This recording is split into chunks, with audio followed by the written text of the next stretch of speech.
السلام علیکم ناظرین، علی اردو وائس چینل پر آپ کو خوش آمدید۔ فتنہ ہوس آخری حصہ۔ فی الحال تو آپ گھر جا کر افراد خانہ میں سے کسی سے یہ جاننے کی کوشش کریں کہ بظاہر خوشباش اور مطمئن دکھائی دینے والی سگی کے اندر ایسا کون سا کرب تھا جس نے اسے خودکشی جیسے فعل پر مجبور کیا۔ اگر واقعی اس نے خودکشی کی ہے تو میں بڑے خیز انداز میں ایک وقفہ کر کے گہری سانس لی، پھر بات کے تسلسل کو جاری رکھتے ہوئے کہا، اور اگر میرے شک کے مطابق اس نے خودکشی نہیں کی بلکہ اس کی موت خودکشی کا رنگ دینے کی کوشش کی گئی ہے تو پھر یہ پتہ لگانے کی ضرورت ہے کہ اس سازش کے پیچھے کس کا ہاتھ تھا۔ آپ کی ہدایت کے مطابق یہ جاننے کی کوشش ضرور کروں گا، لیکن میں سمجھ نہیں پا رہا کہ آپ کی شک کی بنیاد کی وجہ کیا ہے۔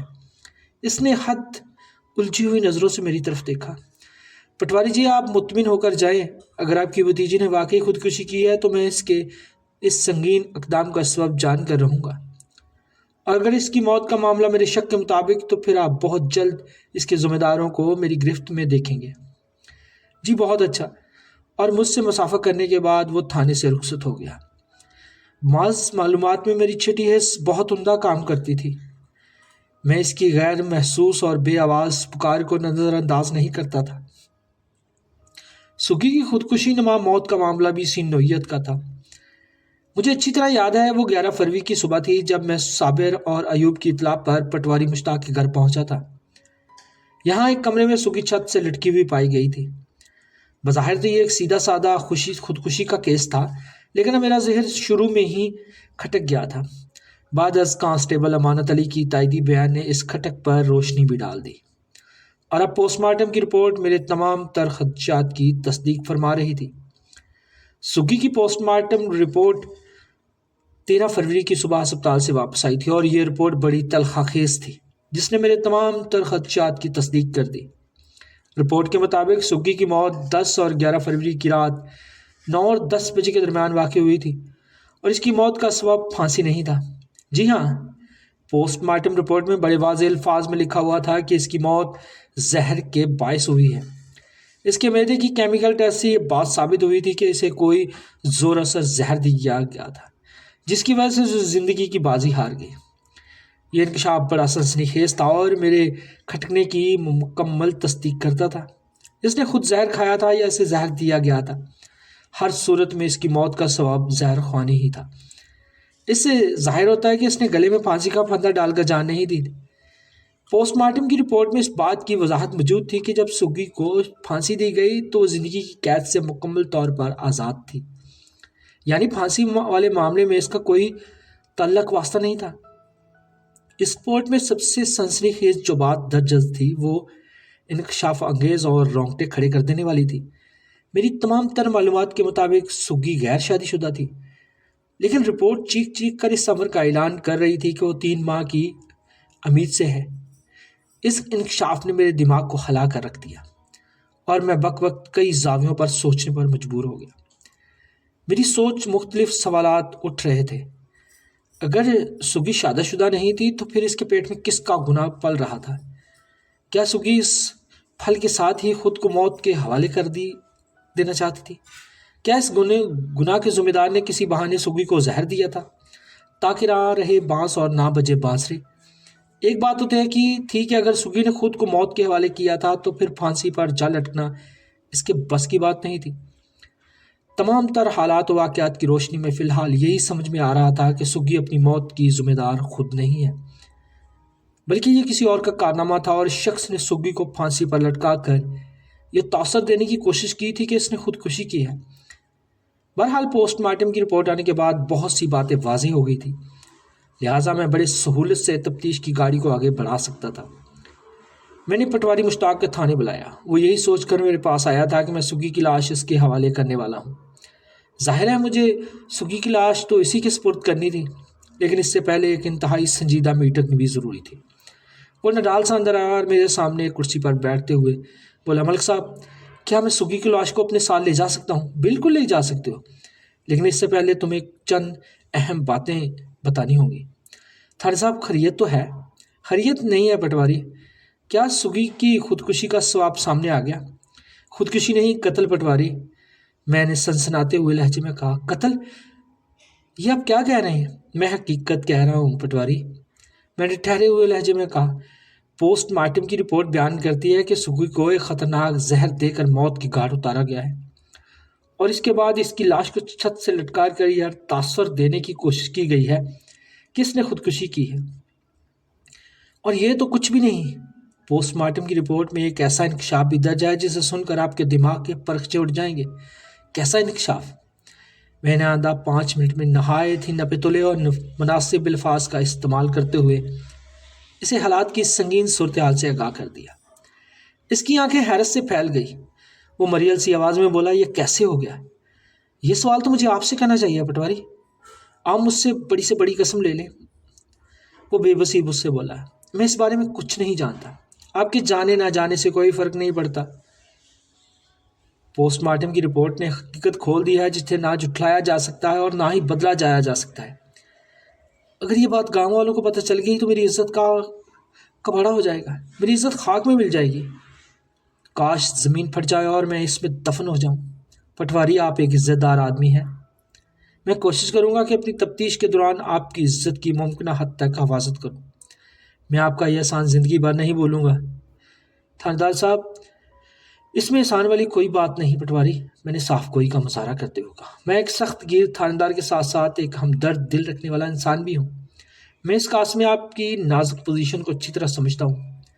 یہ آپ کا بڑا پن ہے جناب، آپ بہت عظیم انسان ہیں۔ کیا آپ سگی کے لیے ایسے کسی معاملے سے واقف نہیں ہیں؟ پوسٹ مارٹم کی رپورٹ میں جس جانب اشارہ کر رہی ہے، آپ مجھ سے بڑی قسم لے لیں۔ اگر مجھے ذرا سے بھی سنگن ہوتی تو وہ بڑے اعتماد سے بولا، اگر ایسی کوئی بات میرے علم میں ہوتی تو میں اس مسئلے کو خوش اسلوبی سے نپٹا لیتا، سگی کی جان نہ جاتی۔ اب یہ بات کسی شک و شبہ کی محتاج نہیں رہی کہ سگی کی لاش کو پھانسی پر لٹکا کر خودکشی کا تاثر دینے کی کوشش کی گئی تھی۔ اپنی مرضی اور کوشش سے تو پھانسی نہیں لگا سکتی نا۔ اس کے ساتھ ہی یہ بات بھی طے ہے کہ میں نے ڈرامائی انداز میں وقفہ کر کے ایک گہری سانس لی۔ کسی شخص نے بھی سگی کی لاش کو پھانسی دی ہے، اس کا تعلق آپ کے گھر کے ساتھ بہت گہرا ہے۔ یا پھر میں نے انسنی ہوئی کرتے ہوئے کہا، یا پھر اس سے آپ کے گھر کے اندر سے کسی کی پوری حمایت حاصل رہی ہے۔ ورنہ میں چند سیکنڈ کے لیے رکا، پھر اپنی بات کو آگے بڑھاتے ہوئے کہا، ورنہ یہ کام ممکن ہی نہیں ہو سکتا۔ آپ کی بیوی زلیخا کے بیان کے مطابق وقوع رات گھر کے تمام افراد نے ایک ساتھ کھانا کھایا، پھر دیر تک ان میں مختلف نوعیت کی بات ہوتی رہی۔ اس کے بعد سب اپنے اپنے کمروں میں سونے کے لیے چلے گئے۔ پھر صبح جب سوگی اپنے کمرے سے باہر نہیں آئی تو زلیخا اس کو خلاف معمول بات پر شدید حیرت ہوئی۔ اس نے سگی کے کمرے میں جا کر صورتحال کا جائزہ لینے کی کوشش کی تو یہ انکشاف ہوا کہ اس نے چھت سے لٹک کر خودکشی کر لی ہے۔ زلیخا نے بڑے یقین کے ساتھ مجھے بتایا تھا کہ رات کو اس نے گھر کے بیرونی دروازے کو بند کر کے اندر سے کنڈی لگائی تھی، اور صبح جب وہ بیدار ہوئی تو کنڈی لگی ہوئی تھی۔ اس کا ایک ہی مطلب نکلتا ہے کہ جس بھی شخص نے سگی کی لاش کو پھانسی کے پھندے تک پہنچایا تھا، اسے گھر کے کسی فرد کی مکمل حمایت اور مدد حاصل تھی۔ وہ شخص یہ بھی جانتا تھا کہ سگی کو زہر دے کر موت کی گھاٹ اتارا جا چکا ہے۔ میں آپ کے بیان کردہ حقیقت کو جھٹلا نہیں سکتا، حقیقت حال آپ کے سامنے ہے۔ میں تحقیق اور تفتیش کی گاڑی کو جس بھی قیمت پر نہیں روک سکتا۔ پوسٹ مارٹم کی رپورٹ میں جو بھی چھوٹے بڑے انکشاف ہوئے ہیں وہ اب اس واقعے کے ریکارڈ کا حصہ بن چکے ہیں۔ مجھے بھی اپنے اعلیٰ افسران کو جواب دینا ہے۔ مجھے امید ہے اس صورتحال کی نزاکت کو سمجھتے ہوئے آپ مجھ سے حد الوسع تعاون کریں گے۔ آپ نے میری عزت کا پردہ رکھنے کا وعدہ کیا ہے ملک صاحب، میں آپ سے ہر ممکن تعاون کروں گا۔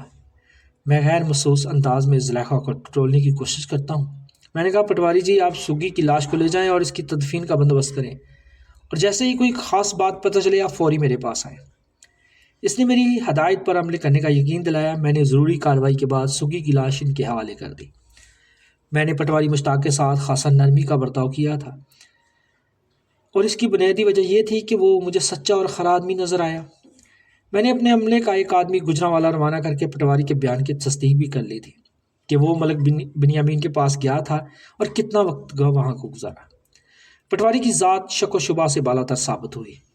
یہ سب تو ٹھیک تھا، لیکن خرابی والی بات یہ تھی کہ ابھی تک سگی کی پرسرار موت کا معاملہ حل نہیں ہوا تھا۔ میں نے ایک مرتبہ پھر پٹواری کے گھر جا کر زلیخا، ایوب اور نغمہ سے خاصا تفصیلی بات چیت کی۔ مگر کوئی خاطر خواہ نتیجہ برآمد نہیں ہوا۔ یہ سگی کی تدفین کی 2 روز بعد کا واقعہ ہے۔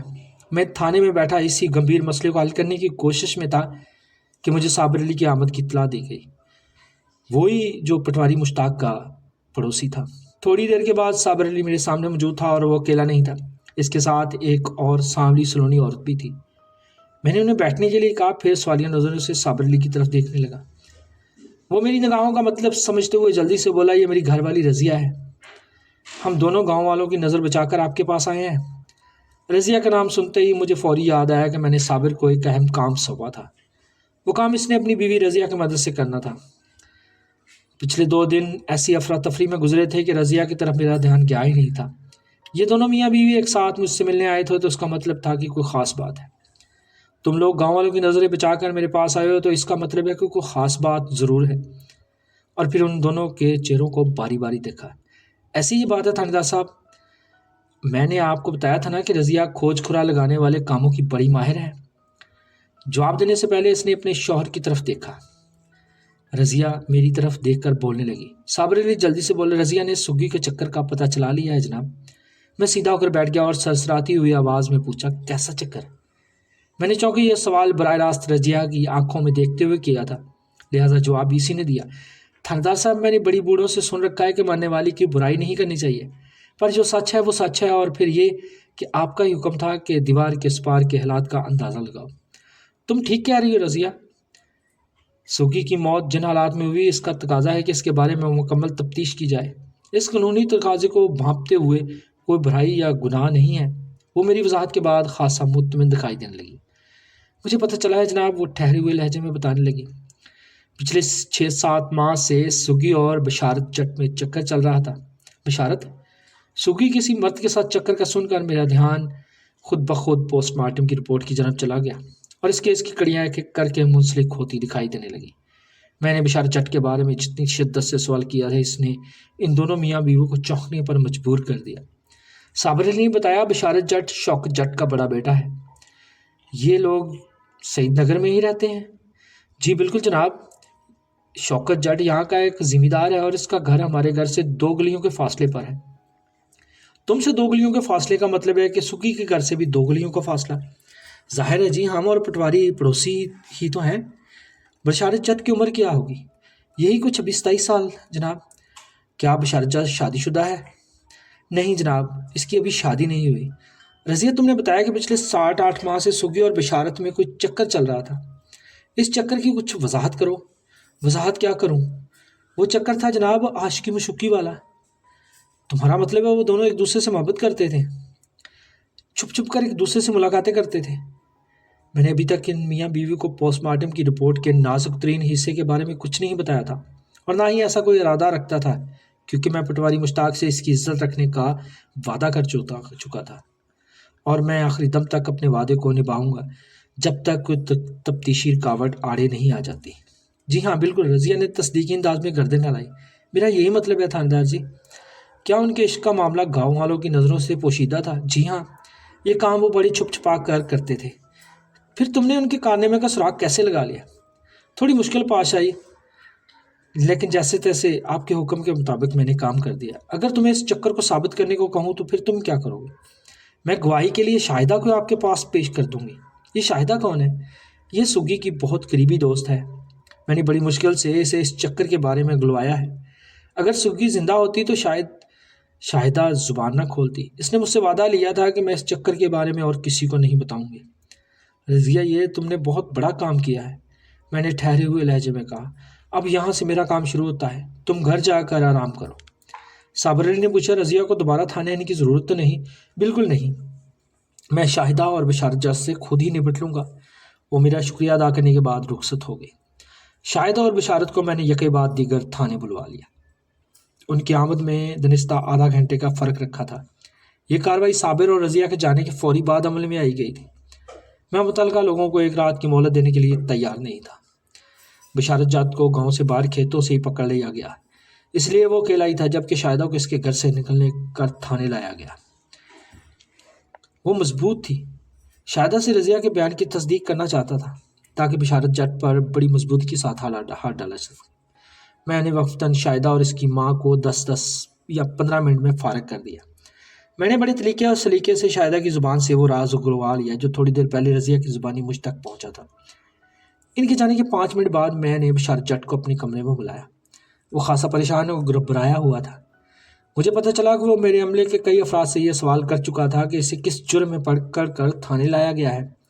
وہ میرے سامنے پہنچا تو میں نے کڑی نظروں سے اسے گھورتے ہوئے سوال کیا، بشارت، میں نے تمہیں کیوں یہاں بلوایا ہے؟ تھاندار صاحب، یہ بات تو میں نے کئی لوگوں سے پوچھی ہے، وہ فریادی لہجے میں بولا، لیکن کوئی مجھے کچھ بتاتا ہی نہیں، اس لیے کوئی کچھ نہیں بتاتا کہ یہ تمہارا نہیں میرے پوچھنے کا سوال ہے، میں نے سخت انداز میں کہا۔ بتاؤ تم میں سے ایسی کون سی خوبی چھپی ہے جسے دیکھنے کے لیے میں نے تمہیں بڑے چاؤ سے اپنے پاس بلایا ہے؟ جی آپ کی باتیں تو میری سمجھ میں نہیں، بالکل نہیں آ رہی، وہ چکنا نظروں سے ادھر ادھر دیکھتے ہوئے بولا۔ میں بہت پریشان ہو گیا ہوں جناب، میں سمجھتا ہوں تمہیں، میں نے طنزیہ لہجے میں، دیکھو چپٹی بجانے میں تمہاری ساری پریشانی دور ہو جائے گی۔ وہ بے یقینی سے مجھے تکنے لگا۔ آئندہ 5 منٹ میں نے اسے اس کی کرتوتوں سے آگاہ کر دیا۔ وہ کسی بھی طرح ماننے کو تیار نہیں تھا۔ اس نے میرے بعض سوالات کے جواب ایسے بےہودہ دیے کہ اس کے سگی کی موت میں ملوث ہونے کا مجھے یقین ہو گیا۔ لہٰذا میں نے اس کی تن فن اور اکڑ پکڑ کو زائل کرنے کے لیے اسے حوالدار بشارت کے حوالے کر دیا۔ حوالدار برکت مجرموں کی زبان کھلوانے میں توتی رکھتا تھا۔ اگلی صبح میں تھانے پہنچا تو برکت علی نے بشارت کو بالکل سیدھا کر دیا تھا۔ رات بھر کی مہمانداری نے اس کے سارے کسبل نکال دیے تھے۔ مجھے پتہ چلا کہ رات کو شوکت جڑ نے 2-3 مرتبہ تھانے کا چکر لگایا تھا۔ وہ اپنے بیٹے سے ملاقات کرنا چاہتا تھا، لیکن تھانے کے عملے نے اسے حوالہ تک جانے کا موقع فراہم نہیں کیا۔ یہ سب میری ہدایت کا نتیجہ تھا۔ میں اپنے کمرے میں آ کر بیٹھا تو حوالدار برکت علی نے بشارت کو میرے سامنے پیش کر دیا اور بڑے فخر سے بتایا، ملک صاحب، بندہ سچ بولنے پر پوری طرح آمادہ ہے، آپ چاہیں تو اس کا بیان قلم بند کر لیں۔ میں نے خیز انداز میں انکار بڑی، پھر بشارت جٹ کی طرف سوالیہ نظروں سے دیکھا۔ کیوں بھائی، سر میں برکت علی ٹھیک کہہ رہا ہے؟ وہ منہ سے کچھ نہیں بولا، رحم طلب نظروں سے مجھے دیکھتا چلا گیا۔ اس کی حالت دیکھ کر مجھے بخوبی اندازہ ہو گیا کہ رات حوالدار نے اس کی کچھ زیادہ ہی مہمانداری کر دی تھی۔ ہاں بھائی بشارت، شروع ہو جاؤ، اور وہ میرا اشارہ پاتے ہی شروع ہو گیا۔ اس روز میں نے بشارت جٹ کا جو بیان قلم بند کیا وہ در حقیقت اس کا اقبال جرم تھا۔ اس نے اپنے چھوٹے بڑے تمام جرائم کا اقرار کر لیا۔ واقعات کے مطابق اس نے خاص منصوبہ بندی کے تحت سگی کو اپنی محبت کے جال میں پھنسایا تھا۔ وہ اس کے ساتھ سنجیدہ نہیں تھا۔ انہیں چوری چھپا کی ملاقاتوں میں ایک نازک لمحے کے دوران وہ دونوں تمام اخلاقی حدود کو پھلانگتے چلے گئے، جس کا نتیجہ وہی نکلا جو پوسٹ مارٹم کی رپورٹ میں درج تھا۔ اپنے اقبالی بیان میں بشارت نے جو سب سے زیادہ سنسنی خیز انکشاف کیا وہ یہ تھا کہ یہ سب کچھ اس نے سگی کی چاچی زلیخا کے اشارے پر کیا تھا۔ زلیخا سگی سے بہت زیادہ حسد کرتی تھی۔ نغمہ کے لیے جو بھی رشتہ آتا وہ لوگ سگی کو پسند کر کے چلے جاتے۔ رفتہ رفتہ زلیخا کی سگی کے لیے نفرت میں اضافہ ہوتا چلا گیا۔ اس نے ایک تیر سے کئی شکار کرنے کا فیصلہ کیا۔ وہ بشارت جٹ کے ساتھ سگی کو ملوث کر کے مشتاق پٹواری کی نظروں میں گرانا چاہتی تھی کہ وہ ایک آوارہ اور بدمعاش لڑکی ہے اور اس کی صحبت کا اثر نغمہ پر بھی پڑ سکتا ہے۔ مشتاق پٹواری اپنی بھابھی اور بھتیجی کا بہت خیال رکھتا تھا۔ جب خورشیدہ بی بی کہیں گم ہوگی تو پٹواری کی ساری توجہ سگی کی جانب مضبول ہو گئی اور اس بات سے زلیخا کو بڑی اذیت پہنچی۔ وہ حسد اور حرص کی آگ میں جلنے لگی۔ زلیخا کی خواہش تھی کہ سگی کسی طرح مشتاق پٹواری کی نظر میں بری ثابت ہو جائے۔ اپنے مقصد کو حاصل کرنے کے لیے اس نے بشارت جٹ کی مدد سے ایک ڈرامہ رچایا، لیکن جب اس پر یہ انکشاف ہوا کہ بشارت جٹ نے ڈرامے میں حقیقت کا رنگ بھر دیا تو اس کے ہاتھ پاؤں پھول گئے۔ دوسری جانب بشارت بھی بڑی مشکل میں آ گیا۔ اس کے مشترکہ کارناموں کے نتائج کی روشنی میں سگی نے بشارت جٹ سے شادی کے لیے ضد شروع کر دی۔ یہ زلیخا کا پروگرام کا حصہ نہیں تھا۔ جب زلیخا اور بشارت نے ایک دوسرے کو اپنی بیتی سنائی تو زلیخا کے شیطانی ذہن نے فوری اس مسئلے کا حل نکال لیا۔ اس نے بشارت جٹ کے ذریعے سگی تک سفورس کی ایک پڑیا بچائی جو در حقیقت ایک زور اثر زہر تھا۔ بشارت نے وہ پڑیا سگی کو دیتے ہوئے کہا کہ وہ رات کو سوتے وقت یہ دوا کھا لے گی تو اسے اس مصیبت سے نجات مل جائے گی، جس کی وجہ سے وہ بشارت جٹ کو شادی کے لیے مجبور کر رہی تھی۔